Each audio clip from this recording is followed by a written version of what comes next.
Nádherný víkend bol, takže namiesto toho, aby sme sedeli doma, vzal som kajak a išli sme na vodu skúsiť šťastie.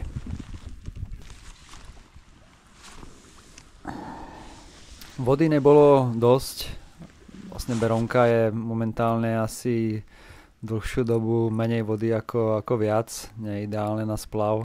Každopádne na chytanie trzpitkujem, z kajaku trzpitkujem, používam Mapska, myslím, že veľkosť je to asi 2 alebo 3, teraz tých veľkosti sa nejak nevyznám. Každopádne nič ťažké, nič obrovské, ale zase nič malinké. Nahadzujem vzdialenosť zhruba, najmä to nejakých 15-20 metrov. Ťažko to vlastne, asi nejak tak by som povedal, nejakých 15-20 metrov. Viac asi nie, a na to Berounku to vlastne bohate stačí.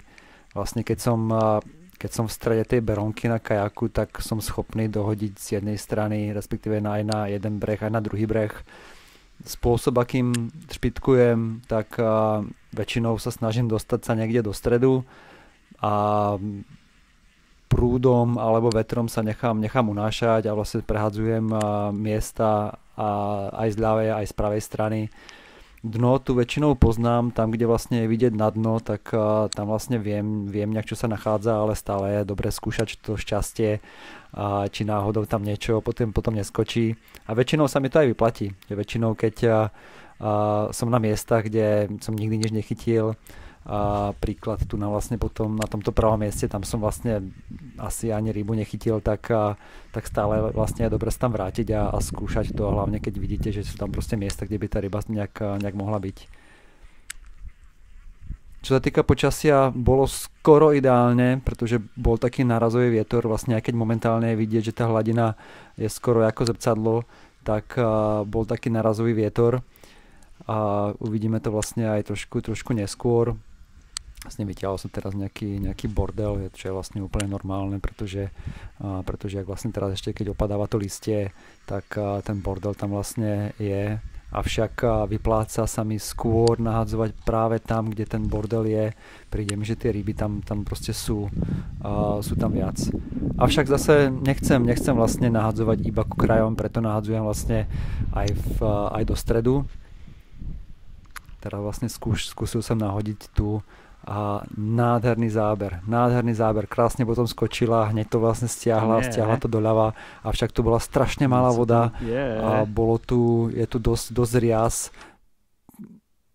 krásny bolen, myslím, že to bola nejaká 55-ka, nádherný bolen vlastne, videl som ho, bola krásne čistá voda a krásne si to bral, avšak nechcel som toho bolena dostať do tých rias, preto som vlastne ten prúd dal rýchlo synovi, nech ho podrží a chcel som tú loďku trošku vlastne otočiť a na veľkou sílu.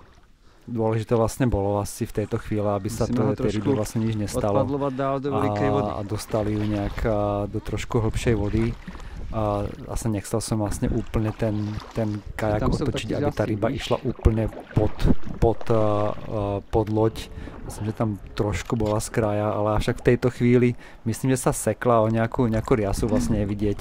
Je vidieť, že vlastne teraz na tom trojhačku mám riasy, takže je možné, že sa vlastne zasekla o tú riasu a dôležité je, že sa tej rybe nič nestalo.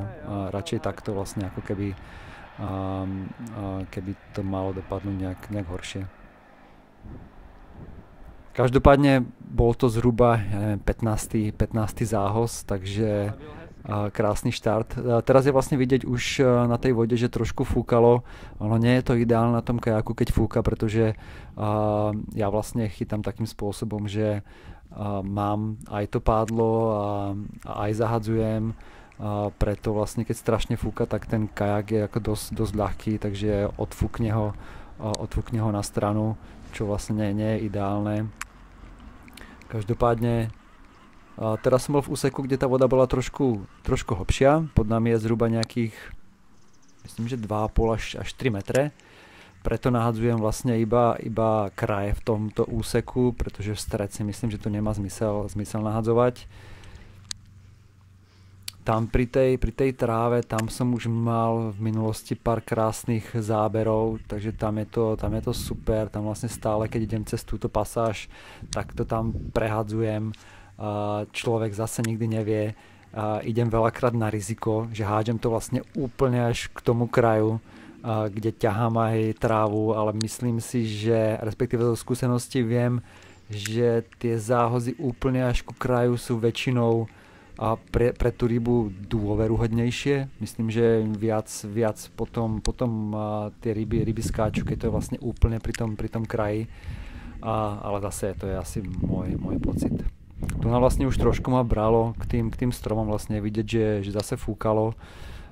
Takže ešte pár tých záhodov som tam vlastne skúsil predtým, než som to padlo dal do vody. Ono zase tiež nie je ideálne, keď šahám s tým padlom do vody, cez tú vodu to vlastne je počuť, takže čím tichší sme na tej vode, tým lepšie, ale hold, niekedy to proste nejde, keď tam ten kajak proste ide, tak musím zase párkrát zapadlovať, aby som sa dostal tam, kde potrebujem, zase nemôžem, respektíve zahadzovať zblízka, to proste tiež nejde, hlavne keď je takto krásne čistá voda, ako je už posledné 2 mesiace, keď vlastne ste strašne blízko, tak vlastne tie ryby vás vlastne vidia.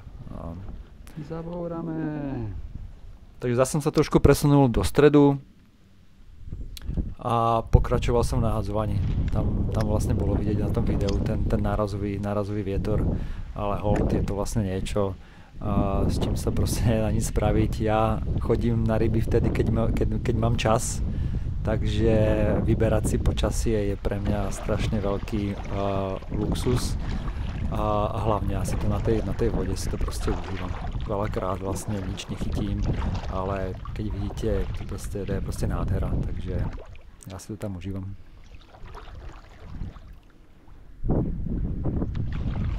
Zase som sa trošku presunul do stredu, prišiel nejaký silnejší vietor a sa ma to presunulo na stranu. V tejto časti je stále voda podo mnou zhruba nejaké 2 metre, tá ľavá strana je trošku pličia až moc. Tá pravá strana tam mám viac záberov, respektíve keď tam je záber, tak to väčšinou býva nejaká väčšia ryba. Takže preto vlastne teraz radšej skúšam tú pravú stranu, hold vlastne ako vidíte niekedy to prináša vlastne ten bordel, čo je vlastne úplne normálne, to vlastne tak to som fakt zvedal. Nejak neriešim. Co to bude za had? Tam som vlastne zastavil som záber a zase som sa vrátil na začiatok, zapadloval som vlastne úplne na začiatok, tam, kde som vlastne bol predtým. Zase som skúsil šťastie na tom istom úseku.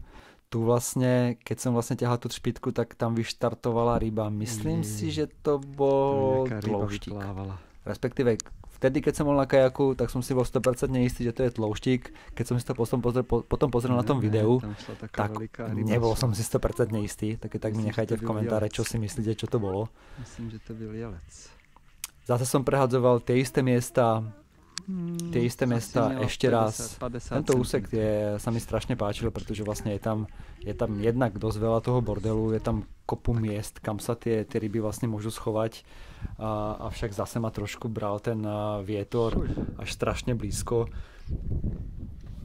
V tom prípade sa vlastne snažím nešahať s tým pádlom na tú hladinu a nahadzovať trošku viac dopredu pred ten kajak, keď to vlastne ide vlastne takýmto spôsobom, ale vlastne už keď som strašne blízko, tak hold musím šťahnuť do tej vody a som si vlastne vedomý toho, že tie ryby asi nejakým spôsobom vyplaším.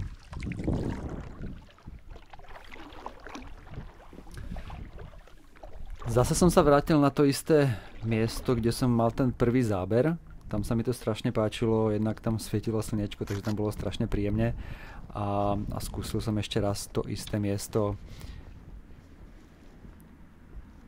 Teraz som asi vypínal tú kamerku.